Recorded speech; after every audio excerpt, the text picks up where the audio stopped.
பார்த்துக் கொண்டிருக்கிறோம். தமிழ்நாட்டில் இன்று 5 மாவட்டங்களில் கனமழைக்கு வாய்ப்பு இருப்பதாக வானிலை ஆய்வு மையம் எச்சரிக்கை விடுத்திருக்கிறது.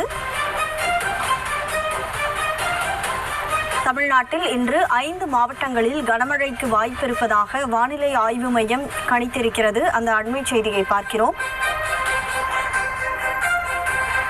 கூடுதல் விவரங்களோடு செய்தியாளர் வெங்கட்ரமணன் இணைப்பில் இருக்கிறார். வெங்கட்ரமணன், வணக்கம். இன்னைக்கு 5 மாவட்டங்களுக்கு கனமழைக்கு வாய்ப்பு இருக்கிறதா வானிலை ஆய்வு மையம் சொல்லியிருக்கு. அந்த 5 மாவட்டங்கள் என்னென்ன? வணக்கம். தமிழக பகுதிகளின் மேல் ஒரு வளிமண்டல மேலடுக்கு சுழற்சி நிலவி வருவதன் காரணமாக தமிழகத்தில் இன்று 5 மாவட்டங்களில் கனமழை பெய்ய வாய்ப்பு இருப்பதாக சென்னை வானிலை ஆய்வு மையம் தெரிவித்திருக்கிறது. திண்டுக்கல், தேனி, தென்காசி, திருநெல்வேலி, கன்னியாகுமரி ஆகிய 5 மாவட்டங்களில் இன்று கனமழை பெய்ய வாய்ப்பு இருப்பதாக சென்னை வானிலை ஆய்வு மையம் தெரிவித்திருக்கிறது. இந்த வளிமண்டல மேலடுக்கு சுழற்சி காரணமாக தமிழகத்தில் அடுத்து வரக்கூடிய ஒரு வாரத்திற்கு மிதமான மழைக்கும் இன்றைய தினத்துல 5 மாவட்டங்களுக்கு கனமழைக்கான எச்சரிக்கையும் சென்னை வானிலை ஆய்வு மையம் கொடுத்திருக்காங்க.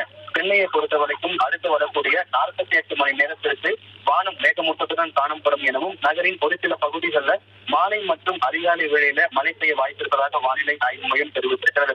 அதே போல சென்னையை பொறுத்தவரைக்கும் மதிய வேளையில 36 டிகிரி செல்சியஸ் அளவிற்கு அதிகபட்சமாக வெப்பநிலை பதிவாக கூடும் அப்படிங்கிற ஒரு தகவலையும் வானிலை ஆய்வு மையம் தெரிவித்திருக்கிறார்கள். தமிழகத்தில் வடகிழக்கு பருவமழை நவம்பர் முதல் வாரத்திற்கு பிறகாக மீண்டும் தீவிரமடையும். அதன் பிறகாக புதிய காற்றழுத்த தாழ்வு பகுதிகள் உருவாகும் எனவும் வானிலை ஆய்வு மையம் தெரிவித்திருக்கிறார்கள். இன்றைய தினத்தை பொறுத்தவரைக்கும் 5 மாவட்டங்களுக்கு கனமழைக்கான எச்சரிக்கையை சென்னை வானிலை ஆய்வு மையம் தெரிவித்திருக்கிறார்கள்.